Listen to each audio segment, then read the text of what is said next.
来了，楚少华来了。只要他进了新亚饭店，我保证他跑不了。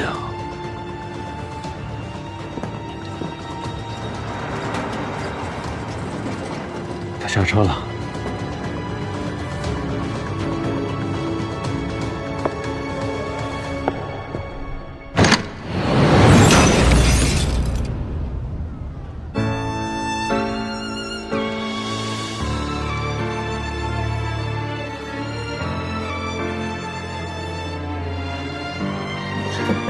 二娘，二娘！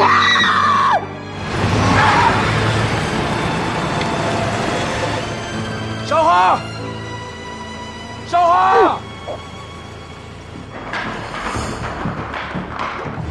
快上车！他们追上来了，快！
车怎么了？掉进去了。喏，掉上来了，上来了，上来了。什么时候的事啊？就刚刚，那车上人呢？没见上来，应该是死掉了。哎呦，死人怎么上来啊？恐怕是不行了。我看着车下去，人一直都没上来。哎呀，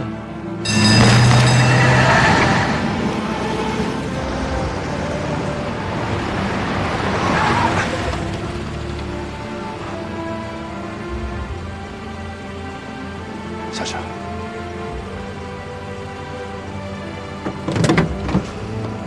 下车！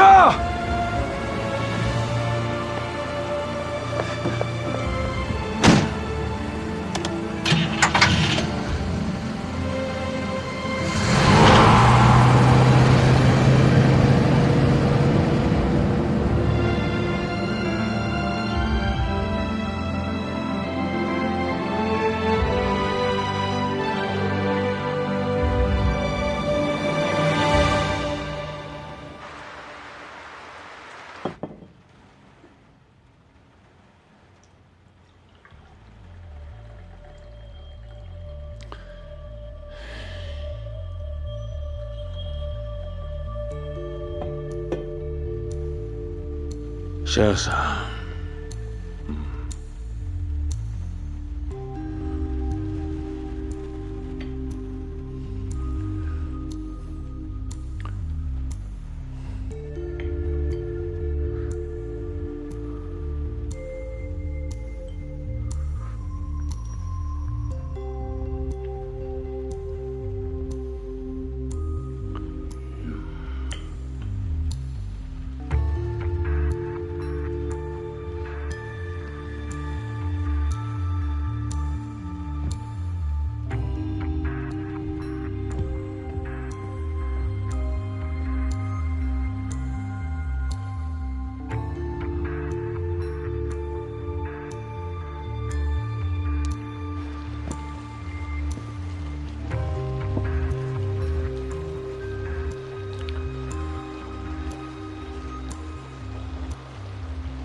程辉什么时候走？八路军药厂的建设，就等他了。办完我的丧事，他就出发。无论是日本人，还是国民党特务，都不会再跟踪你、威胁你了。你也彻底安全了。但是他却不在了。他的任务之一，就是暗中保护你的安全。他出色地完成了任务。只是，本来说好，由他来告诉你，夏初牺牲的那天到底发生了什么。现在，只能由我来告诉你了。哎，文老板，早。今天怎么这么早啊？帮我沏杯茶。哎，好的。我刚从老家带了新的明前茶，文老板，现在就给你沏啊。我娘头冻得快要死了，快帮我拿几副药回去救命。行。今天凌晨，中华共济会袭击了工人纠察队，军警马上开始抓人，我们也要跟着去，时间和地点都在上面。早晚都吃啊，问候老人家。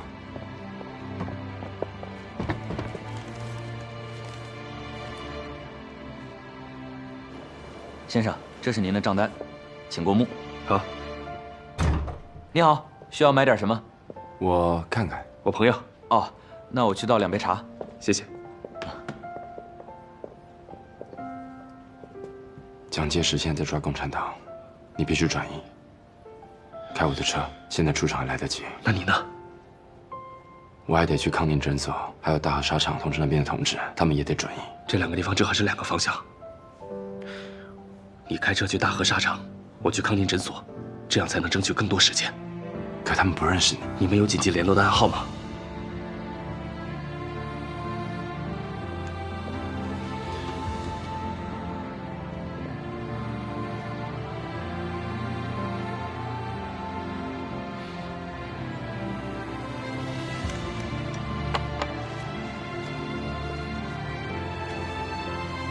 一切小心。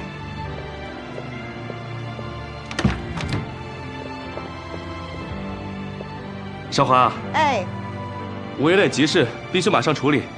我先走一步，你试完旗袍就先自己回家吧。什么事儿这么着急啊？我忙完来找你。夏初刚刚跟诊所的同志接上头，穆子如就带着手下杀来了。为了掩护同志们的撤离，夏初牺牲了。这也是文之秋一直深深愧疚的原因。他觉得，如果他坚持让夏初撤离，或者让夏初去沙场，而他去诊所，那么夏初就不会牺牲，你也不会那么痛苦了。但我当年质问他的时候，他却什么都不肯说。我们有我们的纪律，没有组织的同意，我们不能随意暴露自己的身份。就算背上了污名，也不能为自己解释或者辩驳。有的时候，就连生死都必须对家人保密。不过后来，我也猜出了真相，这也让我深感欣慰。你们终究还是心心相印。阿妹，你相信吗？我觉得知秋没有死，他还活着。我觉得有一天，我和他能再相见。革命者虽然牺牲了，但精神永远长存。是的，就像夏初一样，他牺牲了，但在我心里，他他永远都活着。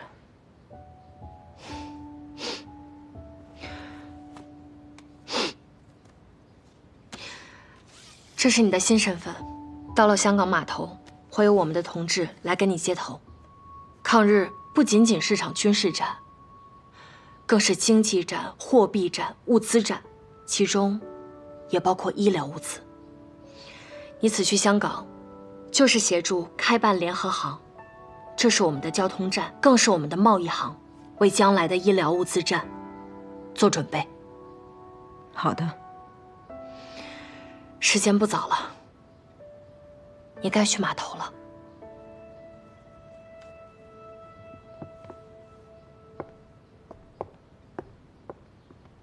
阿梅，再见。我们胜利后见。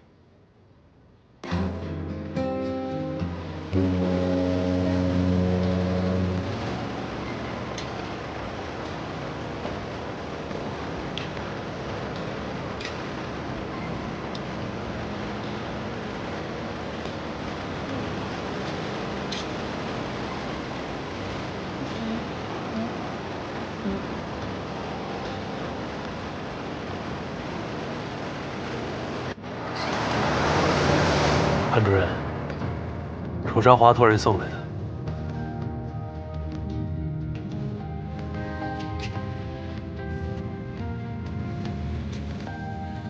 惟愿山河无恙，国泰民安。池春堂，特将万灵丹秘方，敬上。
第一時嚟香港啊？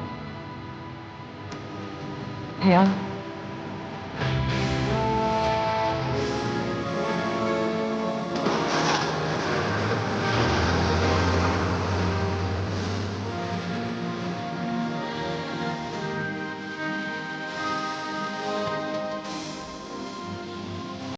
要么被烧，要么被战，要么被查封，要么被强掠一供。那守原药庄的老店呢？老店也被封了。那守原药庄其他地方的分店呢？没了。华北、东北都没了。那我们这几十年不就白干了吗？那齐州药市呢？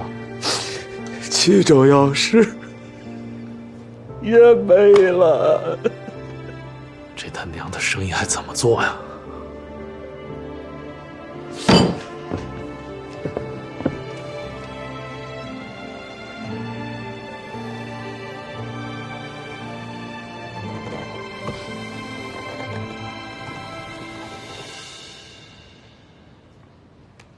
马委员，大驾光临，是为何事啊？我今日代表国民政府前来与楚小姐共商大业。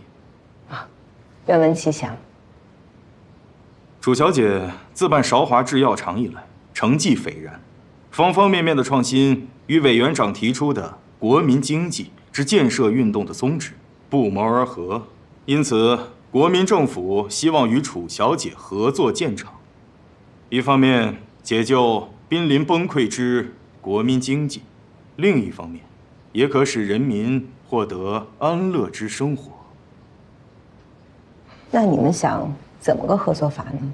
哈，建厂所有费用及一切工作琐事，皆由国民政府承担。楚小姐只需带着万灵丹的配方入股即可。那请问楚小姐占股几成？1成。1成？正是。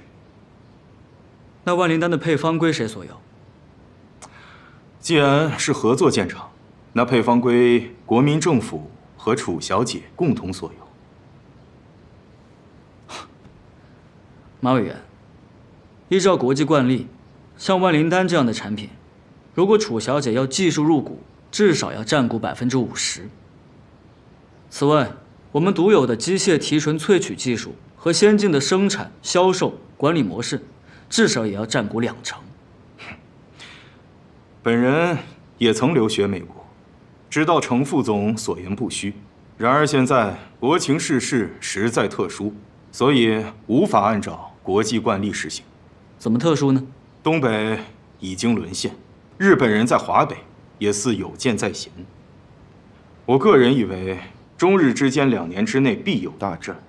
我们此时建厂，不仅仅是为了国计民生，也是为了备战所需。此时建厂确有必要，不过马委员提出的合作条件，未免太过苛刻。我们也事出无奈呀。眼下乃是国家最积弱之际，财政捉襟见肘，唯有请楚小姐暂且委屈，先行报效国家，再论个人私利。报效国家，人人有责。不过，万灵丹乃楚家祖传秘方，就这么拱手让人，楚小姐无法向楚家先人交代。另外，万灵丹能有今日之业绩，楚小姐这些年付出良多。如果你们一点都不为楚小姐考虑的话，我觉得似乎有点说不过去。那你们希望是什么条件？我们至少要占6成的股份，并且万灵丹的配方只能由我或者我指定的人掌握。占股可以商量，配方必须共享。配方的事没法谈。楚小姐，只有配方共享，才能快速建厂、大量生产，方能满足战时之需呀。但是刚才程先生也说了，配方乃是楚家先辈所创，我个人是不能轻易拱手的。局势之所以坏到今天这个地步，很大的原因是因为太多人只想自保，不愿为国家牺牲。我原本以为楚小姐和那些人不一样。马某告辞。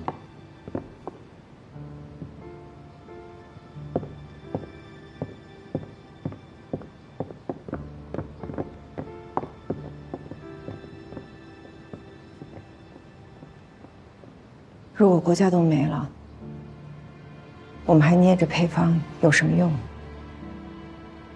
可他们这根本就不是谈合作，而是抢劫。条件可以再谈，但是抗日却刻不容缓。姐，报国的方式有很多，不用把自己的身家都交出去。但我知道很多人为了报效国家，可以捐出自己的全部身家，甚至给出自己的生命。好，就算要交，也要交给可靠的人。但是国民政府，如果他们真心抗战，我愿意相信他们一次。马委员，楚小姐，如果要配方共享，那我这是有条件的。您请说。我们合作建厂生产出的万灵丹是不能用于内战的，只能用于抗日战场，并且所有的收益，包括我自己的，都要捐赠给抗日事业。太好了，那完全没有问题啊。好，那具体的细节呢，就请您和程先生你们来商议吧。谢谢，谢谢楚小姐，您请放心，马某绝不辜负您的信任，一定快速建厂，为抗日事业贡献力量。那我就等您的好消息。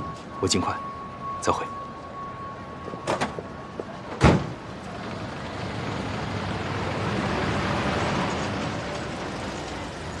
姐，你损失是不是太大了？国家存亡之际，一点个人的私利是算不得什么的。但是你怎么跟楚家的先辈交代啊？我相信，他们一定会支持我。回去吧。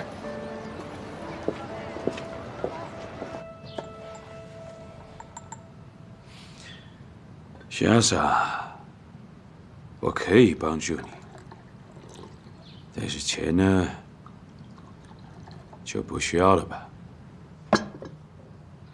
哦，好，那说说你的条件。我只是想和你成为真正的朋友。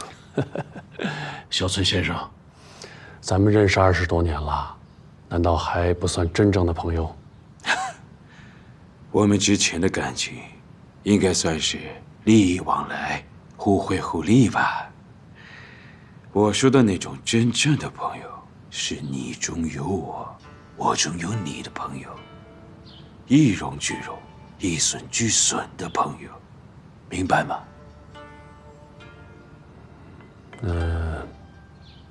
你的意思是？我可以让日本陆军把你在东北、华北所有的分店分号都还给你，并且帮你恢复销售和运输的渠道，但前提是这些分店分号的股份我们要占30%。放心吧，不会亏待你的。这30%的股份，我们小村家族按市价收购。姿势体大，小村先生，还容我好好想想。另外呢，我还有一个小小的要求，先生。请说。还记得我们那次见面吗？我希望你能给我几个汉方，被你一口拒绝了。这次，我希望你能满足我当年的念想。几个汉方？一个就好。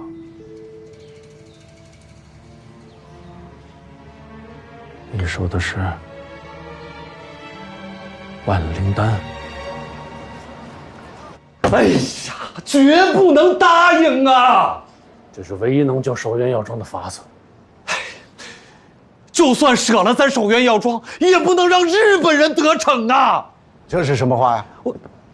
守元药庄要是没了，咱们大半个身家就都没了。守元药庄要是没了，那菊景堂也难以维系，那可就不是大半个身家了，那是全部身家。那就更不能坐以待毙了。古人尚能做到见利不亏其义，见死不更其手，我们岂能连古人都不如啊！喝点水。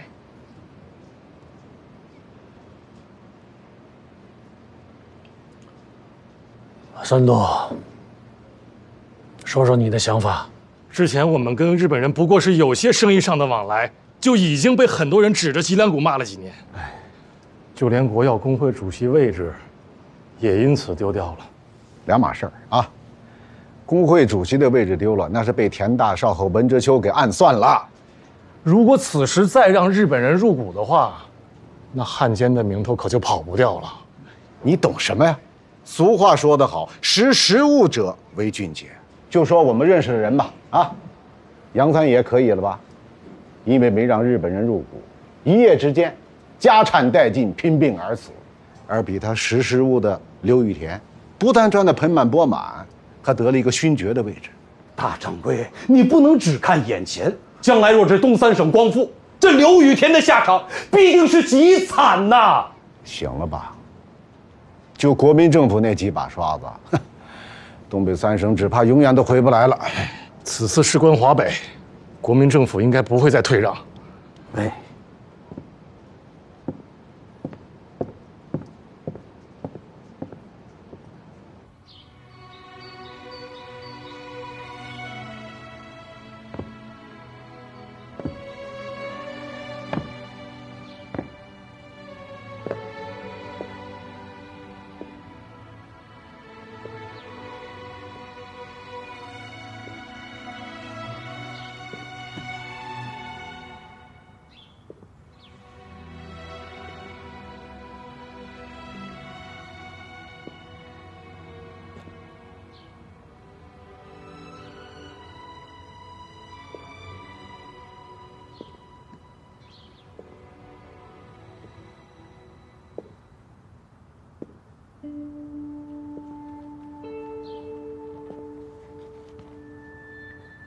夏老板，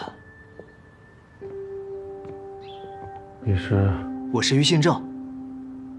于信正，我怎么对你没印象？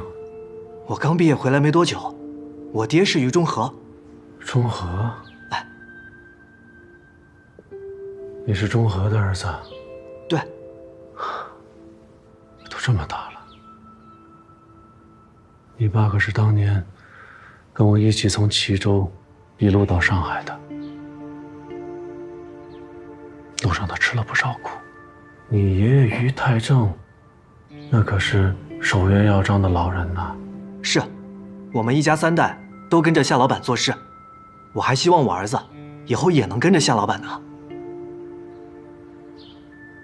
以后？是啊，靠着夏老板你，我爷爷才能娶妻，我爹才能在上海买房，我才能读书。所以我还指望着我儿子将来也能靠夏老板留洋呢。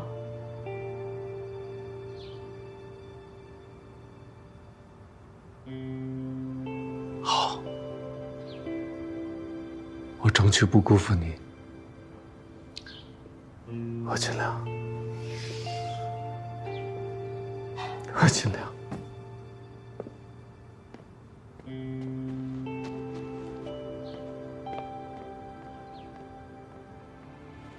我争取。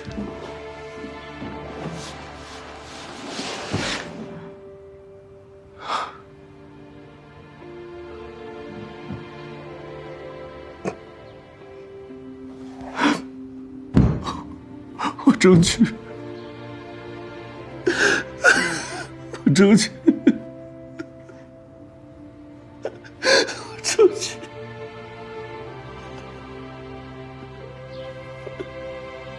卖报！何应钦答应日本要求放弃华北主权。何应钦答应日本要求放弃华北主权。你们需要的资料都在这了。你面包。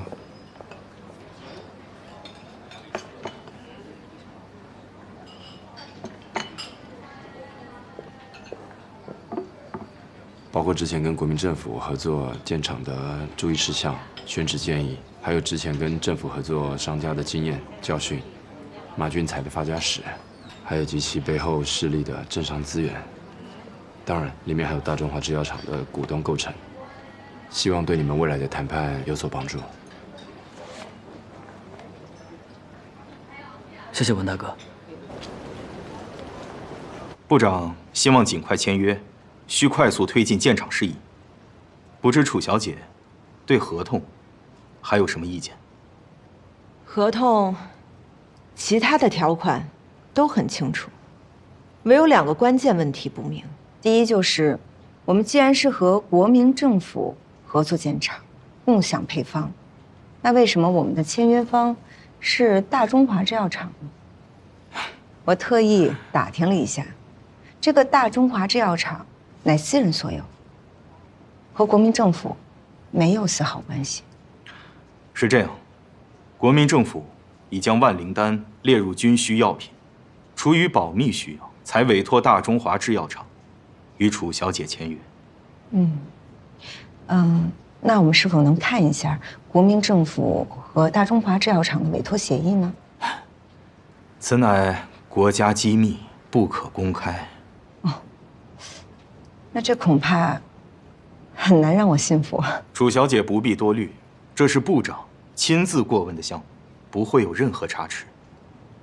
另外呢，我们当初的约定，药厂的产品不能用在内战，并且全部的收益都捐献给抗战事业。这一条为什么没有在合同里体现？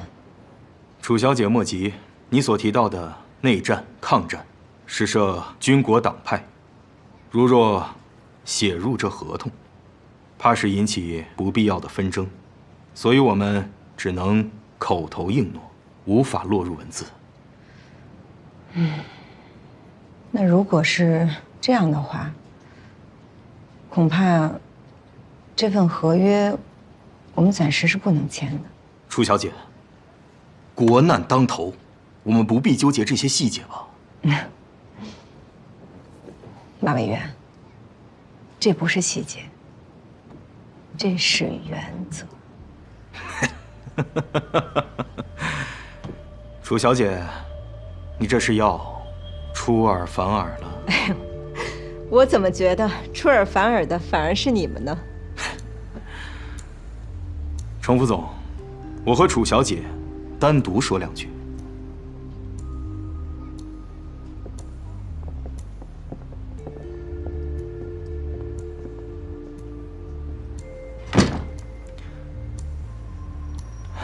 楚小姐，只要您肯签字，我们可以将股份让到5成。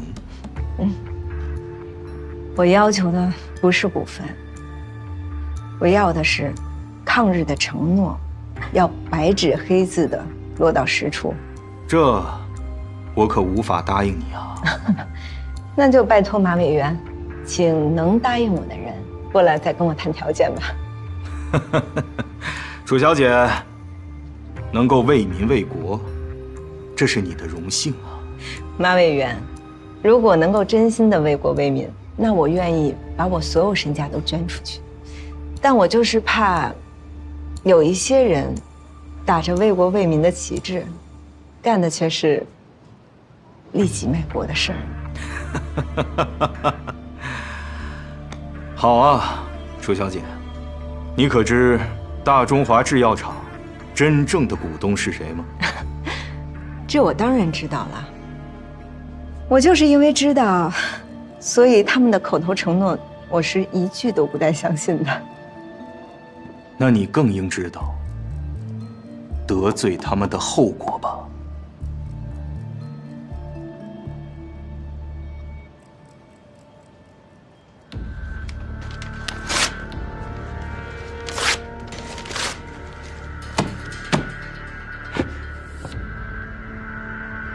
知道。既然如此，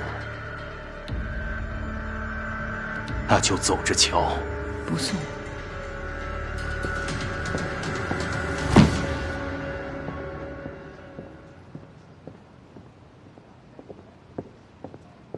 姐，果然不出我所料。要不要出去避避风头？我吗？逃从来都不是我的风格。陈辉，麻烦把这个扔到垃圾桶里去。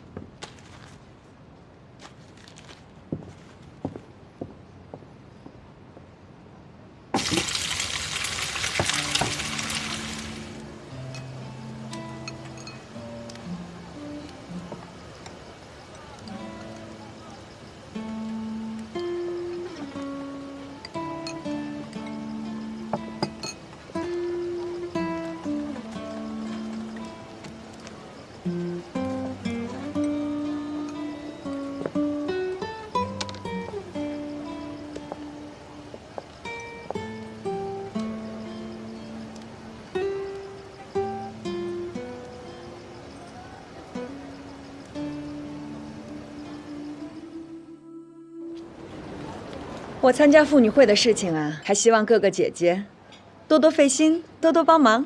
好，没问题，没问题，我们肯定会支持你的。那就太好了。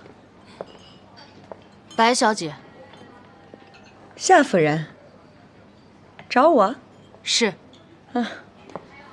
咱们去那边聊。就在这儿聊吧。这儿人太多了，闹吧。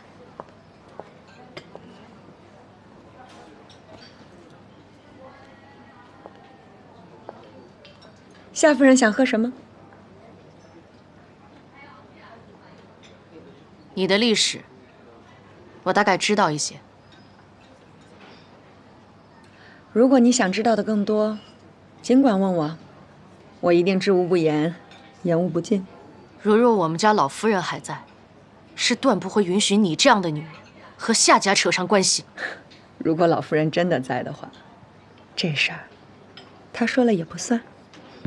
你可真嚣张！我只是不想装。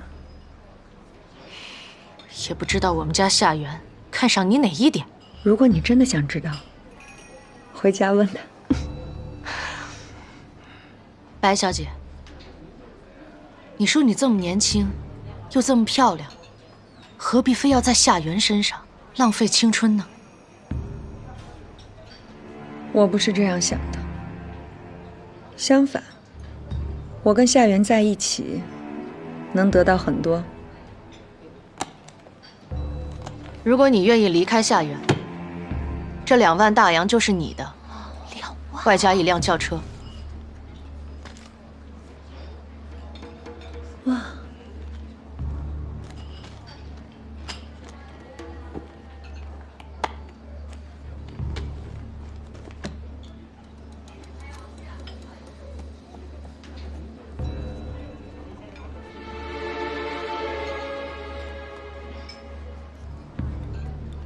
你离开夏元，你能得到20万大洋，外加1栋洋房。这么贱啊！你不要敬酒不吃吃罚酒，给我教训他！打！哎，干嘛？小贱蹄子，你还敢欺负到夫人头上？也不给你点教训！你知道什么？你干什么？既然愿意挨，那就成全他！给我打，狠狠的打！干什么呢？干什么呢？别打了，别打了！再打报巡捕房了啊！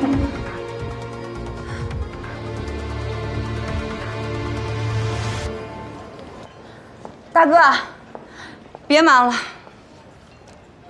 看看我。哟，这怎么弄的呀？你老婆带了几个人在咖啡馆堵着我，上来就打呀！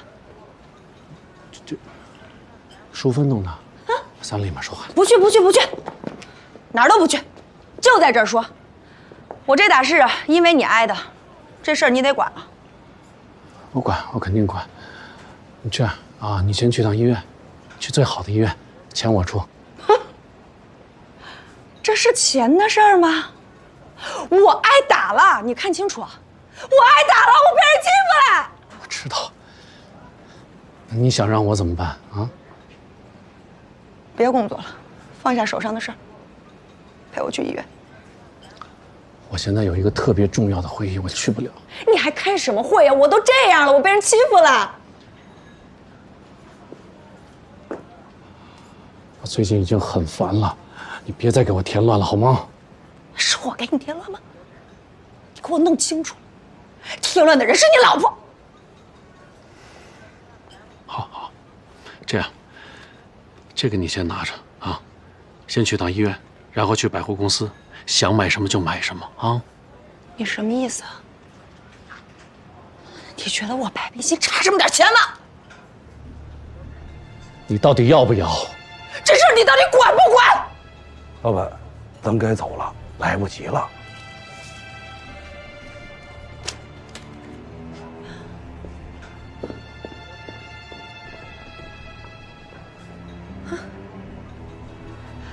这不关我。夏元！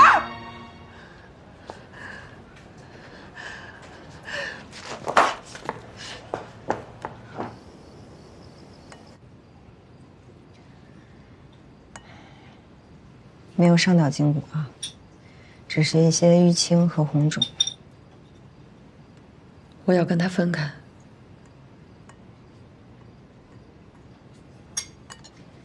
你想清楚啦？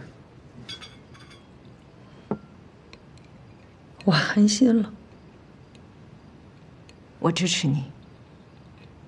少华，我无路可走了。你只是选错了路而已。现在回来还不晚。啊，我原本计划着跟着他学点东西，用他的钱再借他的事去做个生意。但这条路根本就行不通。哎，你说，他老婆容不下我，我想到了。但是他根本就没拿我当回事儿。这条路走不通，咱就换条路走。我哪还有路走啊？我年纪已经大了，没有人再找我拍电影了。做生意吧，我也没有本钱。去做工，我又吃不了苦，人我也嫁不了了。就我这名声，没有人会娶我。哎，我总不能去当舞女吧？二妞，要不你跟着我一起干吧？跟着你一起干？嗯。你能帮夏元卖药，也就能帮我卖药啊。我能帮到你吗？来少华制药厂吧，做副总经理，专管销售。除薪水之外呢，我给你1成的股份。我可没钱回购你的股份。钱你早就给够了。几年前，我准备要开办少华制药厂的时候，缺一笔钱。正在我一筹莫展的时候呢，有一个人花了8万大洋，买了我价值4万大洋的房子，解了我的燃眉之急。那人是你。你怎么知道的呀？我这个人呀，一向对那种天上掉馅饼的事情就比较警惕。然后我就查了一下，果然，不是馅饼，也不是陷阱，而是你对我的一份情。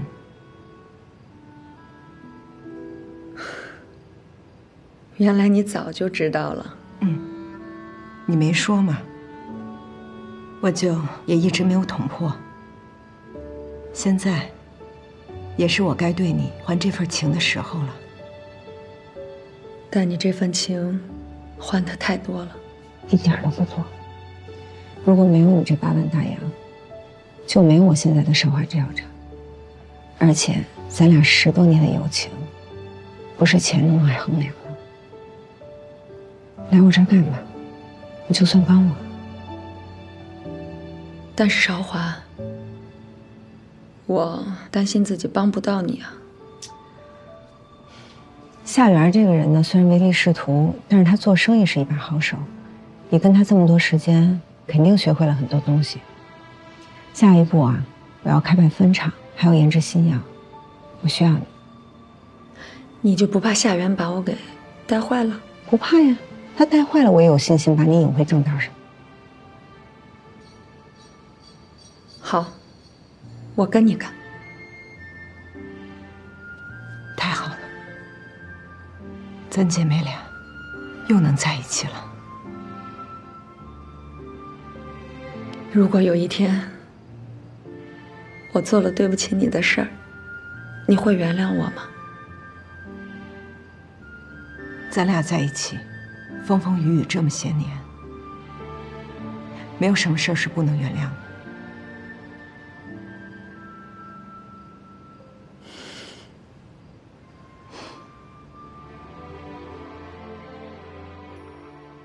老板让你盖你就盖。大掌柜，您不觉得这事儿变味儿了吗？老板有老板的考虑，你就别瞎操心了。我这心里别扭。拿钱的时候你别扭吗？快点盖吧。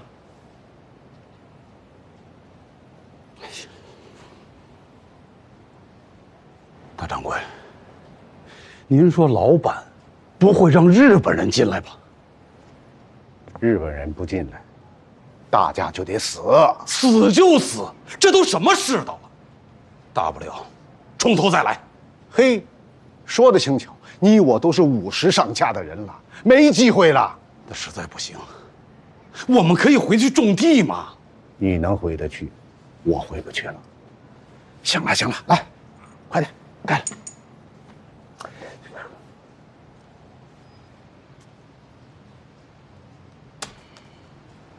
这就对了。大哥，老高，你在这儿啊？老板让你收拾收拾。下个月得跑一趟华北、东北。去做什么？去把之前封掉的分号、分店恢复一下。寿元药庄有救了，好事儿，好事儿。哎，这么说，以后日本人就是我们的股东了。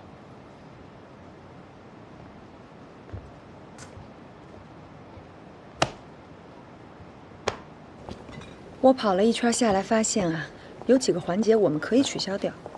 那制作成本可以再降低一点，至少30%。太好了。楚经理，刚刚送来的您的信。哦。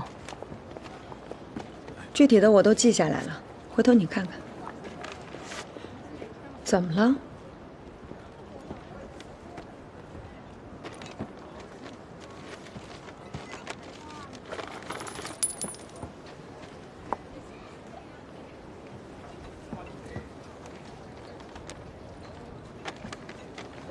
这是个匿名信啊！姐，姐，夏老板找你，人在池春堂。当初，你娘和你嫂子为了救你哥，把池春堂的招牌和万灵丹的配方都转让给我了。这件事情，你应该知晓吧？不对吧？这在我记忆里，他们只是把池春堂的招牌卖给了你，没有万灵丹。是。当初我也只是想要招牌，但你娘跟我说，想把万灵丹的配方作价50大洋一并出给我。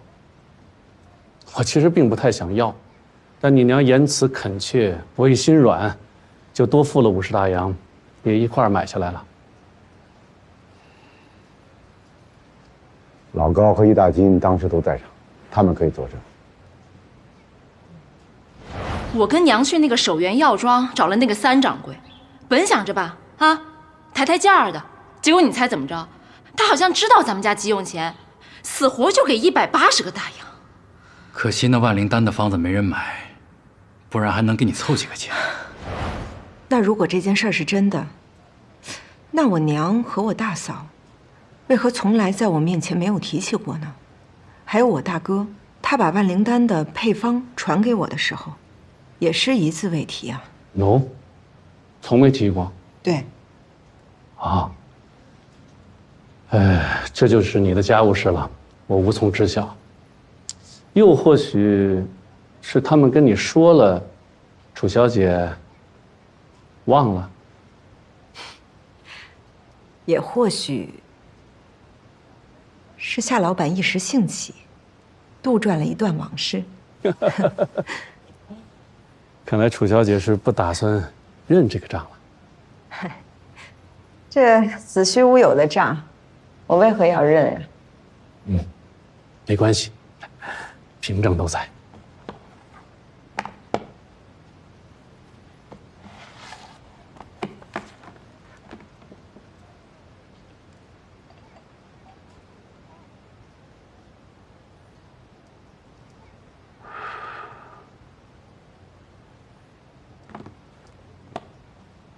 那如果这份契约是真的，就说明万灵丹的配方现在应该在夏老板手里。那夏老板今天是为何前来呢？是这样，当初这配方呢，只掌握在你哥手上。立约的时候，你哥又被拘押着，你娘收了钱，但没法把配方给我。可后来你哥出狱了，但我又因误信下属之死，无暇顾及此事。再后来，生意繁忙，彻底把这事儿给忘了。这不前段时间嘛，老高逃难来上海，把首元药庄的一些文件也带了过来，这才想起此事。那这么说，夏老板今日来是为了讨要配方的。虽然说事隔这么多年，但还好，凭据都在。这次来找楚小姐呢，是想把配方交接一下，方显契约精神。夏老板的这份凭证虽然完好，但却很难让我相信。你娘的手印，你都不认？我娘已经去世多年了，这手印的真假根本是无法考据的。好，那你嫂子的手印呢？还有夏老板他老高的手印，以及安克堂雷玉婷的手印，难道还能有假？做一份假的凭证，能有多难呢？你这个女人，哎，红娘，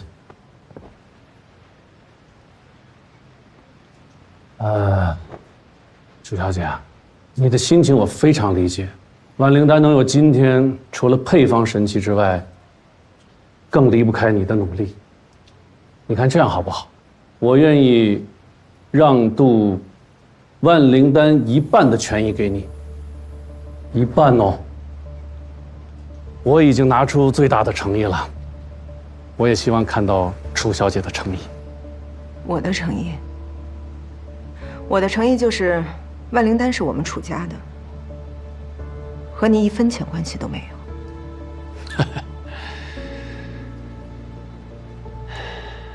如果是这样的话，咱们只能法庭见了。悉听尊便。好。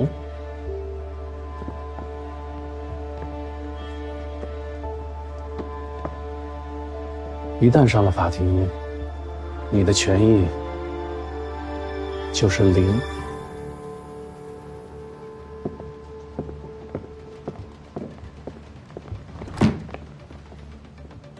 行了，见好就收吧，别闹到最后什么都没有了啊！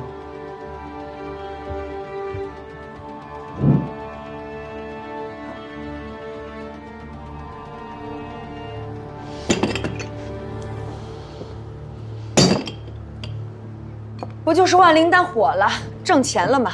所以想来分一杯羹。人家夏老板想要的可不是一杯，他想要的是一半。那份凭证到底是真是假？现在还无法判断。既然连你也无法判断，那我们就一口咬定它是假的，他也没辙。唉，现在一大金下落不明，但是夏元和高千亿的手印应该是真的，就怕是法院的裁定可能会偏向他们。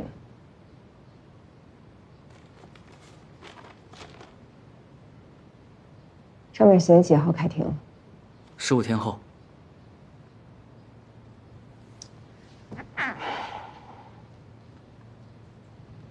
哎，二妞，你帮我个忙，去找一趟周燕，就算是他不愿意作证，拿到他的手印也行。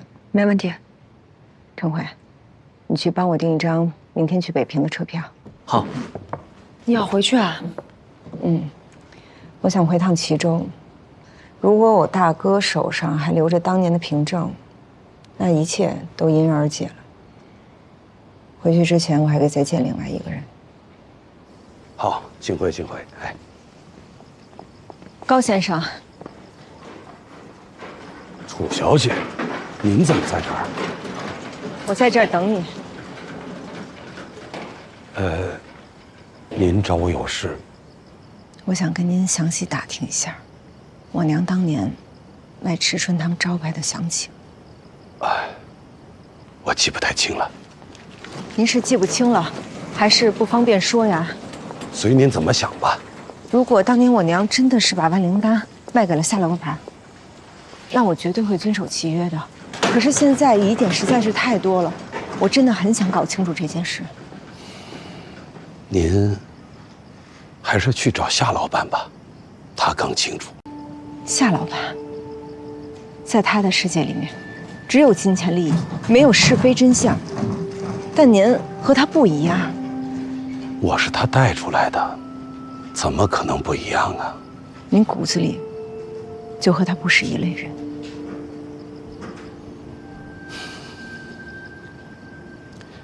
夏元是我的老板，也是我的师傅，更是我的恩人。我绝不会做出背叛他的事。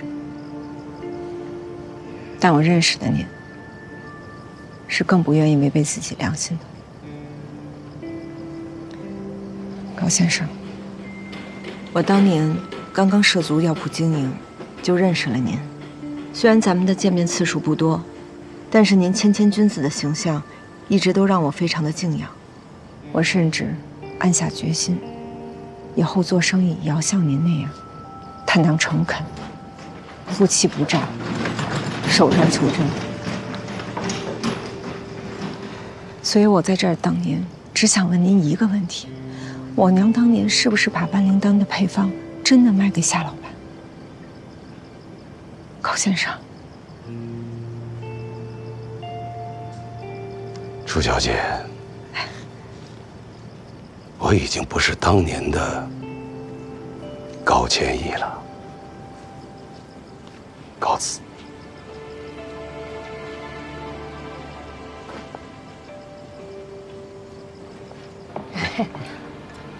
吃吧，先吧。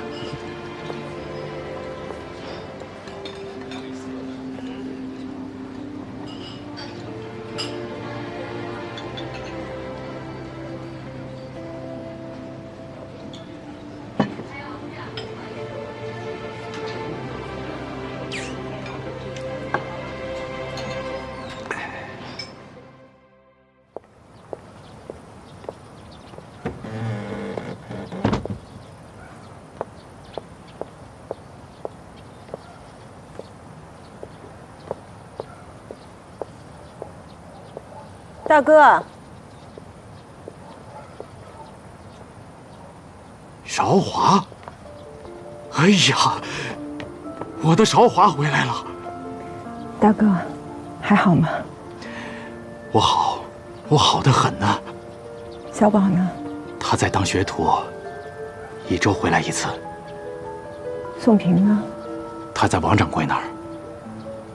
你怎么突然回来了？华北现在的局势越来越不好了，我想带你们去上海。另外呢，还有一件特别重要的事儿。没有的事儿。你确定吗？当然，那时候三掌柜找过我几次，只说了要买池春堂，根本就没说万灵丹。再者，就算是真把万灵丹卖了，娘和周燕不可能不跟我说呀。有没有一种可能，他们的确是卖了，但不敢跟你说呢？不会，那个凭证我都看过，上面只写了池春堂的招牌，根本就没写万灵丹。那个凭证现在在哪儿？你还能找到吗？哎呀，这都快20年的事儿了，去哪儿找去？大哥，要不咱们就再找找。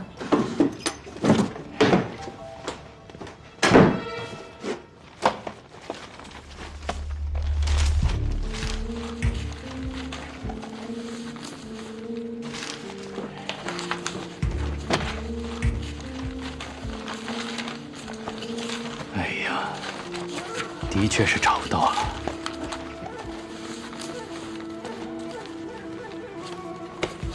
哥，那家里还有没有娘生前的手印啊？没有。那周燕的呢？也没有。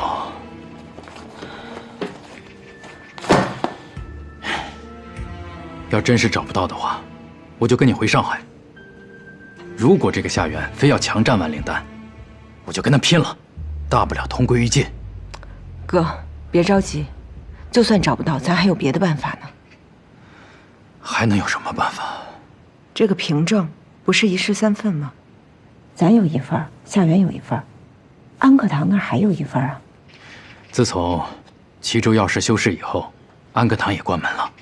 但人总能找得到吧？只要咱找到雷玉婷，那这事儿就还有希望。雷玉婷，民国19年就死了啊？怎么会这样？那大爷，安克堂以前的那些契约这儿还有吗？都在里边堆着呢。那我们能进去看看吗？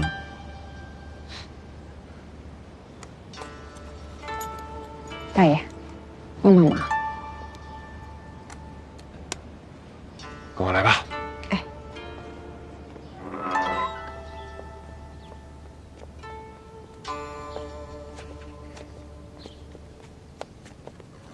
都在这儿。好。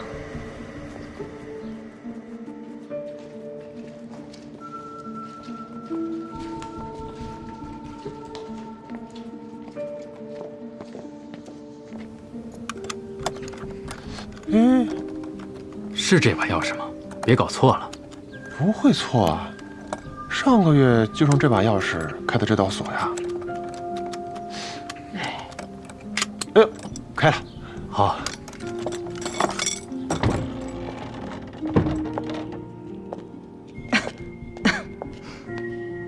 你们自己进去找吧。好。10几年都没人来，这个月来2波，奇了怪了。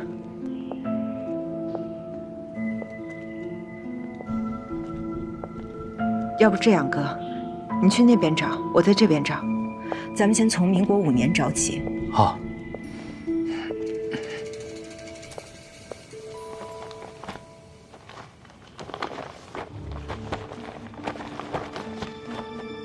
跟我差不多高，眼睛很大，很瘦。你说的是北方那个女人吧？姓周。哎，对。你知道她现在在哪儿吗？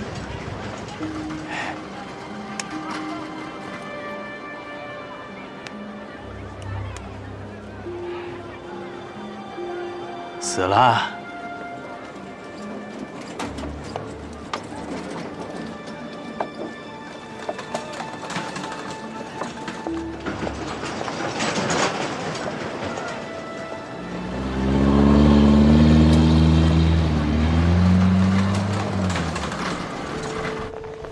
民国6年，少华，是不是这个？我看看。咱们去那边去，走。好。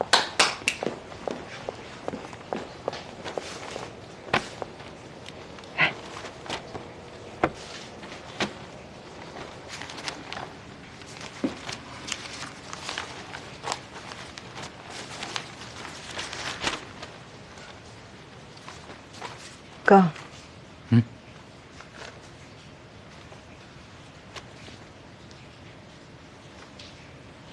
就是这份。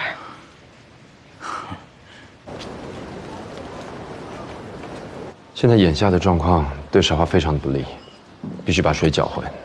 我建议你们随意找几个手印，就说是处理时和周燕的，双方没办法辨真伪，法官也无法判断。不用了，文大哥，姐在齐州找到了关键证据，足以证明夏元的那张契约是伪造的。那太好了。夏老板，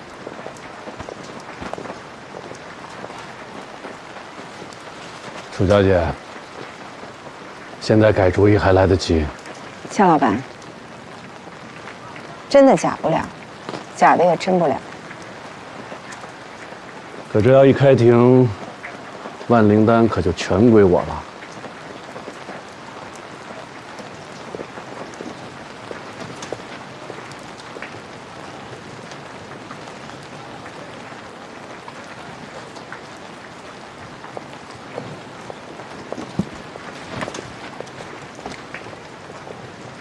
主审官，综合以上证人证词以及证据，我方请求法庭判定：韶华制药厂将万灵丹配方归还首源药庄，之前由万灵丹销售产生的一切收益也一并归还首源药庄。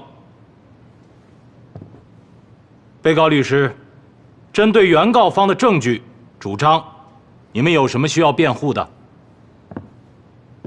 法官大人，原告提交那张买卖契约是伪造的。没有证据，不要乱说。被告律师，你的说法有证据支持吗？法官大人，首源药庄提交的买卖契约上写着“空口无凭，立此卖契为证，一式3份”。利器人、直器人安克堂各据一份。利器人的那一份已经找不到了，但是我们在齐州安克堂档案库里找到了安克堂存档的那份原始凭证。大家请注意，两份契约非常相似，但安克堂存档的这份契约上面却没有万灵丹之配方这6个字。由于相关人士要么不知去向，要么已经去世，相比之下，安克堂存档的这一份凭证可信度更高。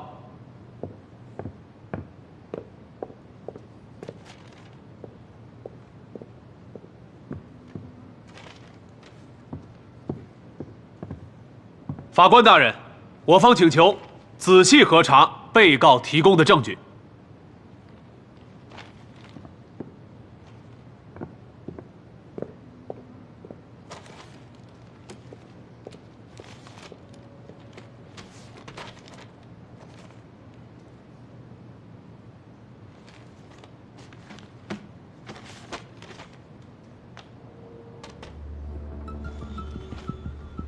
法官大人，被告方提供的这份契约才是伪造的。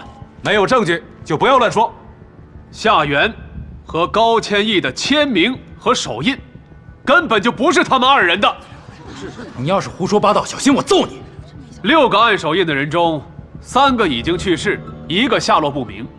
但是，夏元和高千亿却依然健在，并且就在法庭上。我方请求现场对他们进行指纹鉴定。鉴定就鉴定，谁怕谁啊？10几年都没人来，这个月来2波，奇了怪了。楚小姐，同意现场鉴定吗？不用了。为什么？我们上当了。上当了？我们从安克堂拿回来的那份契约，应该是假的。怎么可能呢？我认为是夏元提前拿了一份假契约送到档案库，就等着我们去拿呢。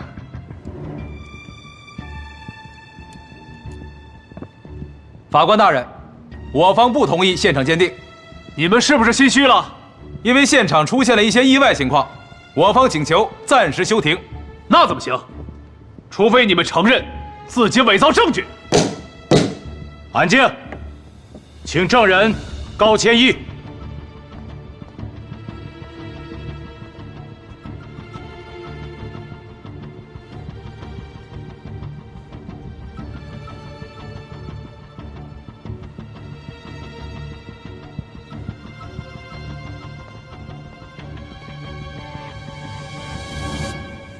证人，介绍一下你的身份。我叫高千亿，是守元药庄的2掌柜。呈证据。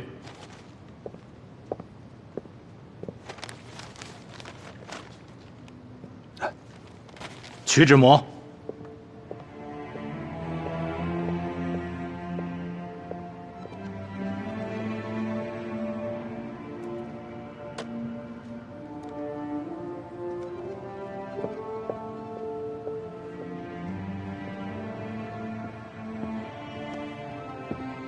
法官大人，其实不必取指模，也能够判断出楚小姐提供的这份契约是伪造的，因为那上面是一枚斗状的指印，而我10个手指头都是簸箕，而夏元老板提供的这份契约上才是我的指纹。但是夏元老板提供的契约也是假的，因为上面的指印是我20天前刚刚盖上去的，而且我至今依然清晰地记得，当年的契约上并没有提到万灵丹。高千亿，你这个白眼狼，你结束再说。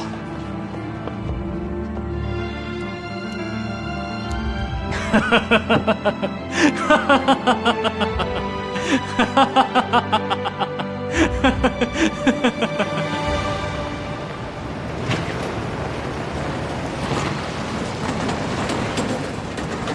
曹先生，谢谢你。哎，我是真的没想到，你能在最关键的时刻站出来，为我仗义执言。其实啊，夏元当年买走赤春堂，手段就很下作。如若这万灵丹再被他巧取豪夺，那就太没天理了。我也是实在看不下去，才站出来的。当初我们家将迟春堂卖给夏元，虽说无奈吧，但也是出自自愿。楚小姐，你也知道，这守元药庄啊，一直只做圣药批发。民国5年，夏元想开拓成药市场，于是他便想收购有着100年历史的赤春堂啊，但被你大哥一口回绝。与此同时，这关东帮和齐州帮为了控制齐州药市的控价权，打了数年，难分高下。于是这夏元便想出了这一石二鸟之计。他先让易大金用假黄旗调包了关东帮的真黄旗，以此损伤关东帮的信誉和声誉。然后他又找人用调了包的真黄旗卖给你大哥。哟，这么早就送过来了？随后他又以帮助查案为名，把你大哥人赃并获，并交给关东帮的杨三爷处置。由此，他便收服了杨三爷。而你大哥为了买下所有的真黄旗，欠下了高利贷，导致你楚家最终只能将赤春堂转让给了守元药庄啊。原来这一切都是夏元在后面操作。正是。不过此事还有个插曲，这易大金原本是让小武去揭发关东帮卖假黄旗，等该他出现的时候，他却失踪了。最终是你发现了黄旗有假，戳穿了此事。也正因为如此，之后才在杨三爷那里解脱了少忠啊。哎，这小武却因为此事被罚了半年的薪水，他心中不忿，便卷了一笔钱逃了。二妞的命运就这样被改变了。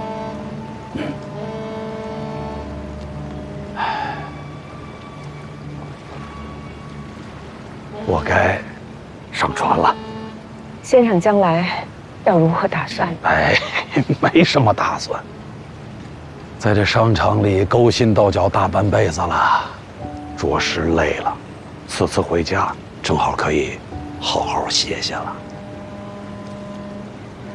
万灵丹是保住了，却害得先生丢了差事，实在是抱歉。哎，你也不用过于愧疚。其实我早就存了离开夏元之心了，只是我一直放不下这主仆之情、师徒之义呀。当然，也舍不得那份俸禄。我也是一直到了法庭上那一刻，才最终下定了决心呀。是为什么呢？楚小姐，你也知道，这日本人现在已经是守元药庄的股东了。如若这万灵丹的配方最终归了守元药庄，那也就等于落入到了日本人的手里。我虽庸碌之辈，但是涉国家安危、民族大义，高某绝不会含糊。先生，受我一拜。哎，使不得，使不得，使不得。先生如我将来还想出山，迟春堂的大门永远向先生敞开。楚小姐，